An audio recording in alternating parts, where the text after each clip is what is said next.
Namaste. Namaste, my beautiful friends. So if your day has been a little bit hectic, the yang energy, the energy of action, then this is the practice to balance it. And then since our world kind of in general is kind of tipping more over to the yang side of things, which means more masculine in a sense of action and busyness and the emphasis on doing than our yin practice, which is more the feminine side of things. It's more passive, it's more the mysterious side of life that is underneath the constant change, is there to balance it. So I'm adoring it. It is a practice on a level of body, so it is a practice that will open us more, and it is a body for our emotional body, because the Yin Yoga practice is related to the Chinese medicine, or not related to, but they are kind of parallel. They draw, there's kind of theories that come together from the Indian yogic traditions and then the Chinese traditions. So what we're working here is the meridians in our body, different meridians being connected to different organs in the body. And so different organs being connected to then again different emotions that we are having. So it's the emotional body that we're working with, and you'll see it's also the mental body that gets the training, because the non-doing is not always easy for the mind, because it's not used to that. So I don't want to talk any longer. I always end up talking too much about this practice, so just let the practice be the guide. And while we're doing the poses, then I'll maybe give a little more points on the theory. It's going to be a short practice. I'm going to try to keep it short again, as I did with the flow practice, or shorter than I usually would. So there's just a few handful of poses and we hold them for longer, and I'm going to try to cover the different areas of the body, the hips, the spine. So it mainly works with the lower body, as most of our meridians are running through the lower body. Plup, zip, now, do. So what this is called is Baddha in our usual practice, but you don't have the heels close to the body, but you're sliding them further away, taking the flesh away from the sitting bones. And again, if you have like a sensitivity in the lower back, or even sciatica, which I don't remember you having, but you can sit on something, elevating the buttocks up. You can take your blocks. They might come in handy, or they might not be a help, so I'll just show what to do with that. We'll hold this pose for about 3 minutes, and it's all about finding your edge. Not finding, but just sensing your edge and staying. So what we do, we just come folding forward. And you only go as far as you feel like this first point of resistance in the body. The hands, they can be anywhere. Just make sure that you're not drawing yourself further down with the hands, but they're just there to relax, so the shoulders can relax. If your knees are sensitive, or if it's hurting the hips too much, you can use the blocks or pillows under the thighs.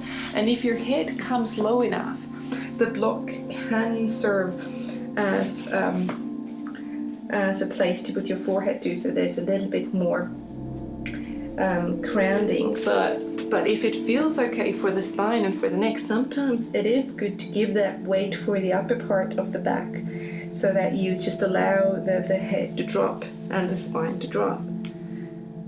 And then once you found that edge, that place where your body first goes, then you stay. And that's an important part of the practice, is being still.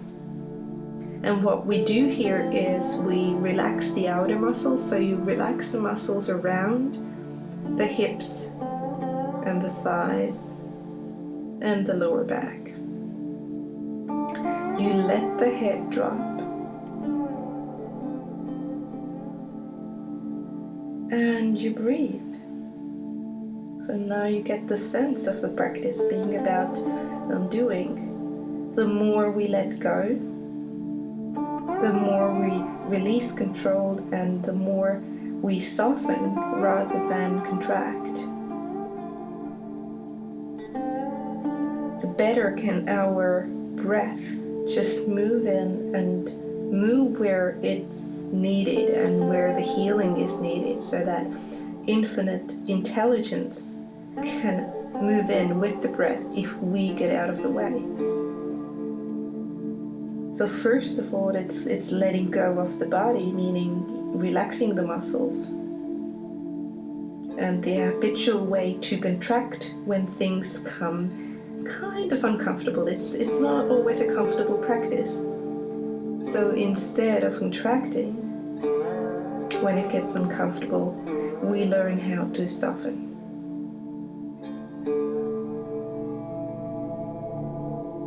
So I'm going to allow you to have your experience rather than talking over it. And we stay for a little bit longer, softening.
It's actually 4 minutes that we stayed. You can stay longer if you want to, click a pause button and not come out.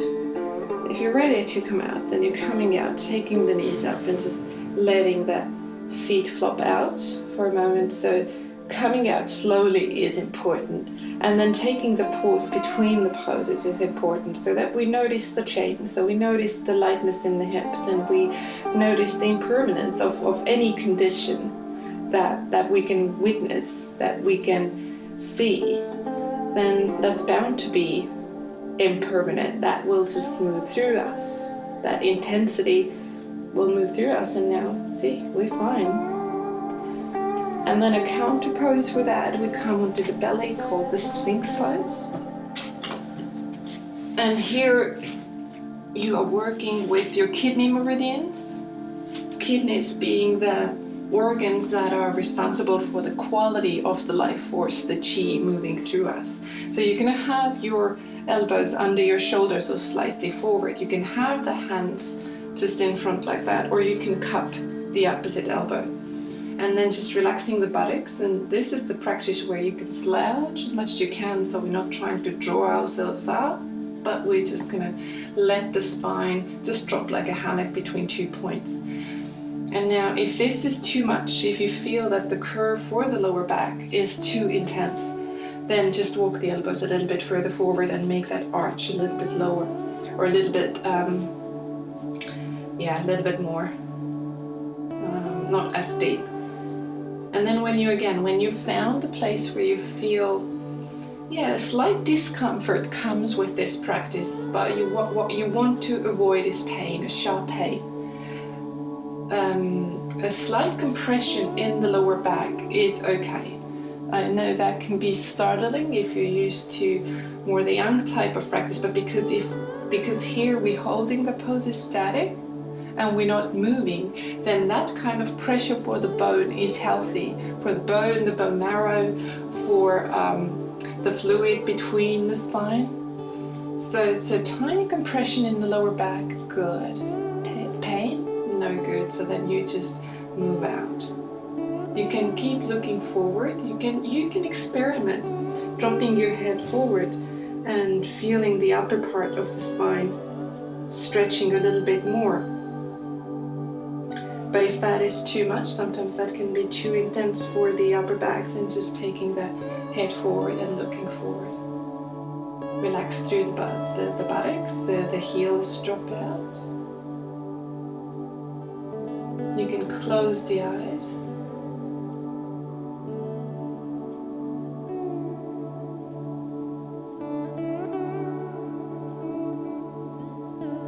And again, you sense the body. You stay with the breath. You can let the mind play as many loops as it wants to.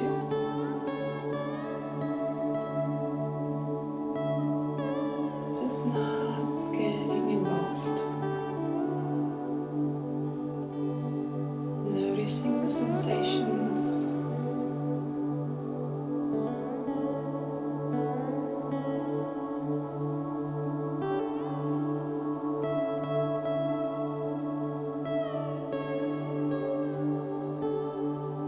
You can use breath here where as you inhale, you imagine the breath moving down along the spine. So the energy moving down, and on your inhalation, the breath moving back up into the chest, the energy moving up. Bringing the inhalation, exhalation closer together. Also a method to bring more energy in.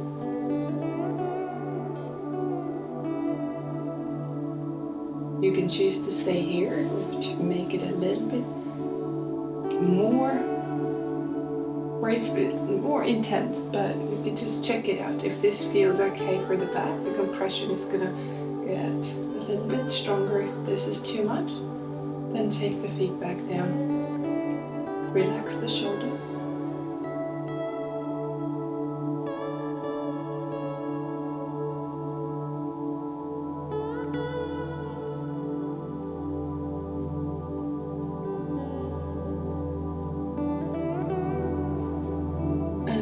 For the final 30 seconds, you can either stay here or take the feet down, take the hands on either side and just taking the hands straight and relaxing the lower back. Gentle breath out, let the shoulder blades come down, relax the buttocks, legs. Again, if it's too much, then you walk the elbows down and come back to the first version you did.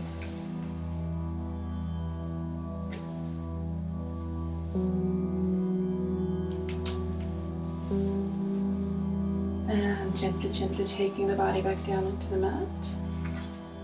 And then soften. Again, important to relax between, so you just come down, take one cheek on your mat.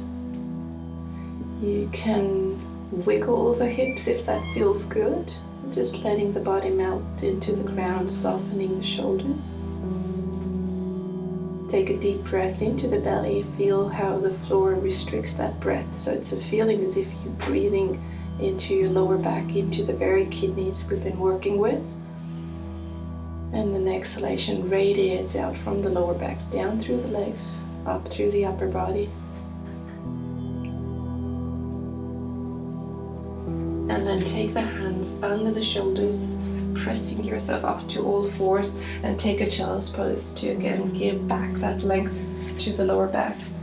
So forehead definitely on something, so if you need a block under your forehead, taking the forehead onto a block, and if you need something between your heels and your buttocks, then getting a blanket there as well. We'll take about a minute here. So you bend the elbows, let the elbows come down onto the mat. And just breathe as if you're breathing with your back. Imagining that you have like little gills, or there's a nose on your back, so your back is breathing in, your back is breathing out. Let the body be heavy.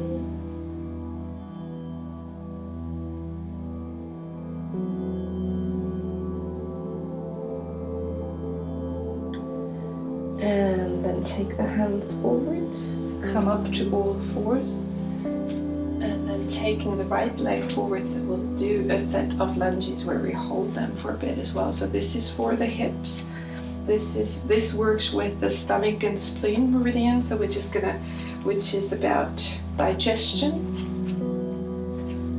amongst other things. So first of all, you're going to have your leg forward, and you're going to have them heel right under the knee and hands on either side. Again, if you have the blocks, you can use the blocks. And softening through the left hip, allowing it to be heavy and allowing it to move down. And again, this set of poses, the name in Yin Yoga for them are dragon poses. So there comes a point as if a feeling as if you want to breathe fire. So then just breathe fire.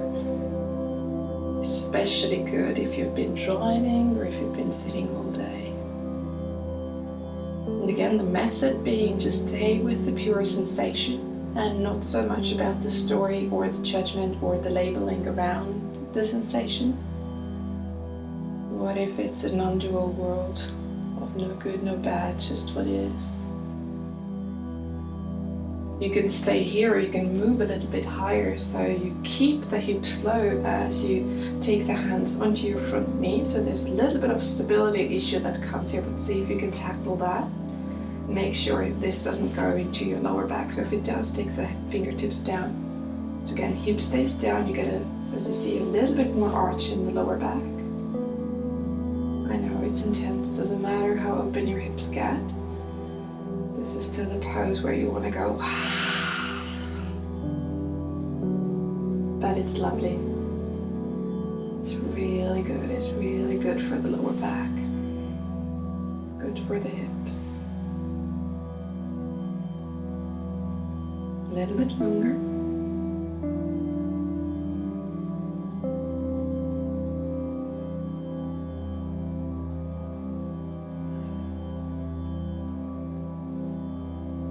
And then the fingertips come down. We're not done with the dragon yet. We walk the right leg a little bit further out towards the right.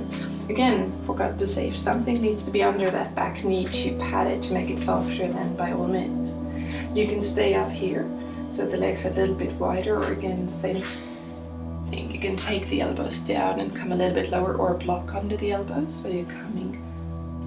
That's the final dragon we'll do. So the hips heavy, let the gravity do its work.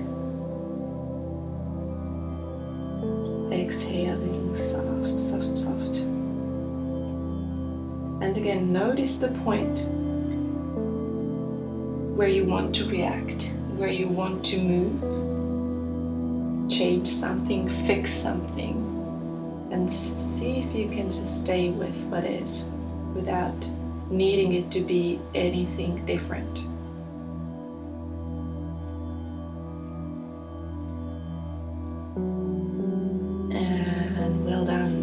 Done with this side, so you can walk the hands up, you can take the right leg back and just circle the hips, so you're gently moving them from the right center to the left, and start slow, so you move around whatever is stuck in the hips. If it feels good, a downward facing dog is usually good, what the body wants to do here. Then you can come to downward facing dog or child pose between the two sides. Again, not too much muscular doing here, but just kind of the downward facing dog being a place where you just feel into it, feel into the spine and the hips, and feel the whole body coming back a whole, so we're not isolating one part from the other. And then as you take the knees down, the left leg comes forward, and the same thing on the other side. So we start with the baby dragon. So you take the hands on either side, making sure the alignment here again. Back knee further out, as far out as you can, and then drop that right hip. Use the breath.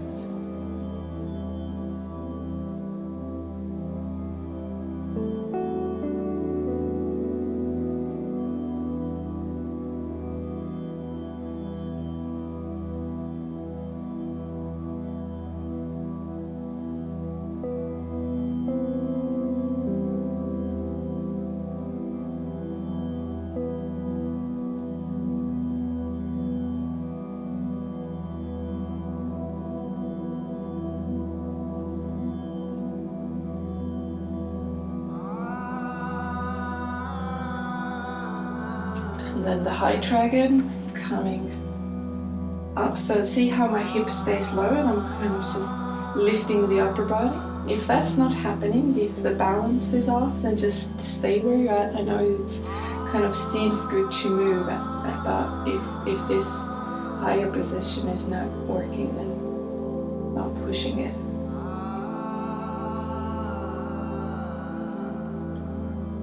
And again, just taking an exhalation out through the mouth. If you get that feeling, that fiery feeling. Well, you know, hips about being about anger.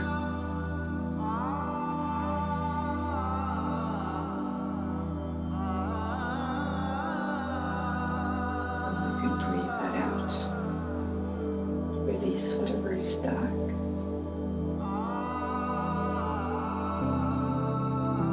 And the last dragon, low dragon, so walking the foot out so you make a little bit more space to come down, either staying here with your hands up, and if you're feeling it, you're doing it. So if this is already intense, no need to go further. If your hips are a little bit more open, or if you want to use a block, then lower it down. And again, you come to that point where you still feel that you can soften. So if you're contracting, then maybe it needs to be higher up. Or also if you feel that there's aggression moving in, then maybe it's better to move out of the pose. So the aggressive attitude never helps the flow of the chi, so that's going to block it, so then you're not doing yourself good. So soften. One more breath here. And then gently moving out. So you walk your hands up if you were down on your elbows. And the left knee goes back. And reverse the circle, but gently moving the hips around.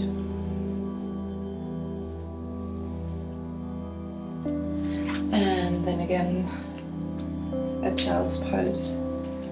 Or a downward facing dog, Adho Mukha Svanasana, so just kind of to feel into the hips and to, as I said before, to feel into the body as a whole again.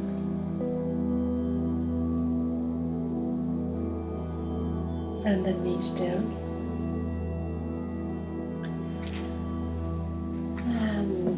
Coming, let's do a final thing of a forward bend, so that's for the spine.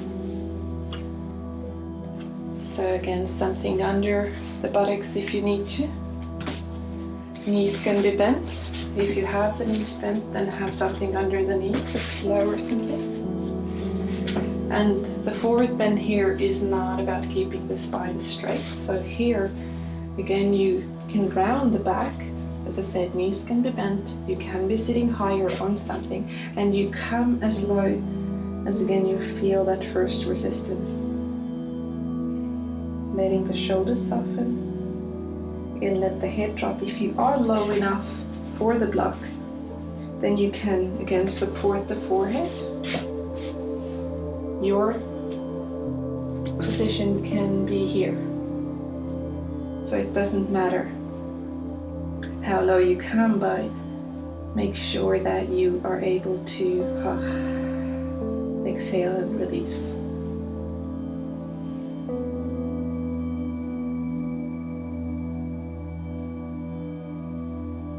Feel the soles of the feet soft.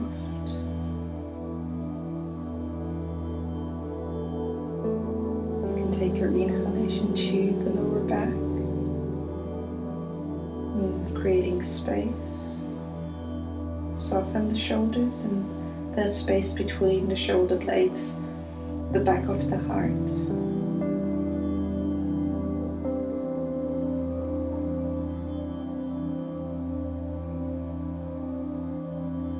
And especially in this pose as well, just notice the impulse and to stay with it before you react. Maybe it's a valid reason for you to come out. Maybe it's safer to move. But just take that moment. Allow that space before you react. And see if maybe there's a way to stay with it. Restlessness can arise, so be restless, meet what is there. Boredom can arise. Instead of disconnecting and turning away, this practice is all about connecting. So we first pause, and the question we ask is, what is actually here?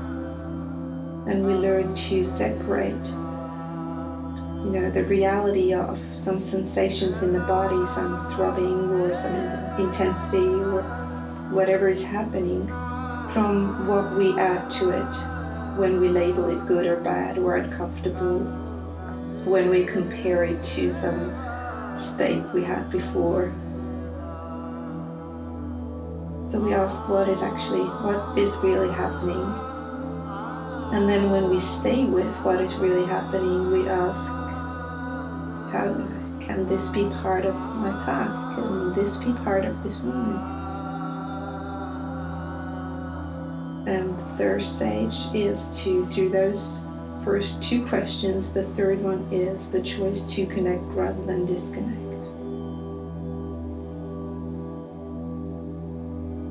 And clearly this can be a formula that you can take off the mat.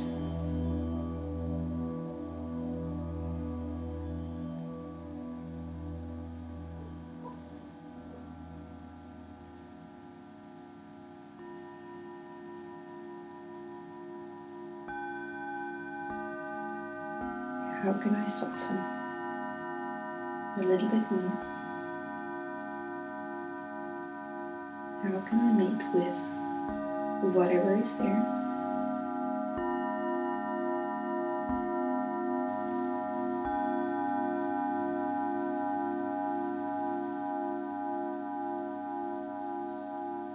And a more deep exhalation to just find softening.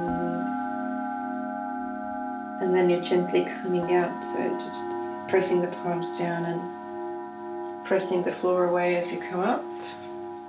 And again, just taking your time here to just allow the spine to recover, just to sense into the release, maybe what is happening.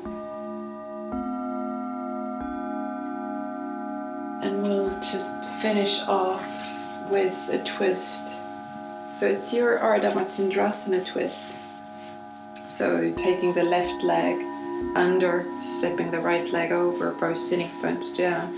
But rather than really kind of yanking yourself into the twist, this one's soft. Again, that same concept of folding into it until you feel that point that there's a resistance. So you can just hold the knee, or you can take the elbow outside and kind of let that take you a little bit deeper, but doesn't have to be the most dramatic twist you've ever done. If the bottom knee hurts, taking the bottom leg and just straighten it and just stay. If you have the time, ideal for 3 minutes, you'll just feel the difference than just a few breaths and rushing out. But again, the precondition for that staying longer being that there's that softening that is happening. So the right hip moving down and the right sitting bone grounding. You can keep the chin parallel to the chest at first, the breastbone, and then gradually move it towards the right shoulder and get more neck stretch happening as well. Sense the breath in the lower belly.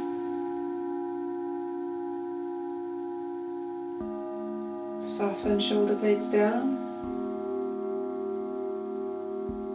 and stay.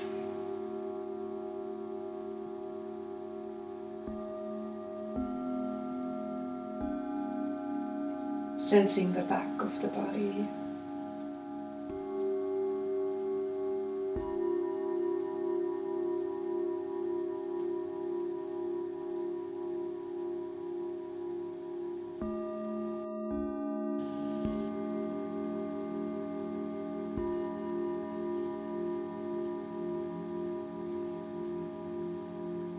And then to come out, just look forward first and then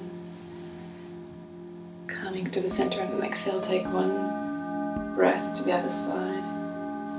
Release the legs and then changing right leg under, left leg over, grounding both sitting bones. Again, same amount of time. So 2 minutes, we'll hold this. So you come, again, left hand behind, and you come to a point where you feel the resistance in the body. And then you stop, you relax, holding your chin parallel to your chest, your breastbone first. And just letting the spine be in a twist. Feel the breath in the navel. Again, grounding through both sitting bones, especially left one, moving down, left hip moving down, left hip away from the knee, but not forcing it. See if the muscles around the hips can soften.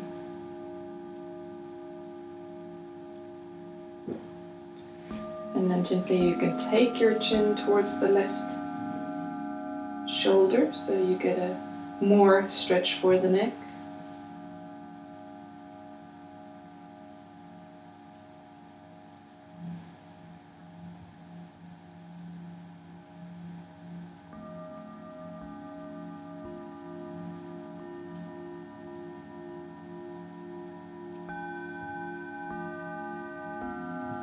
Again, soften around the hips. Feel the back side of the body, the spine.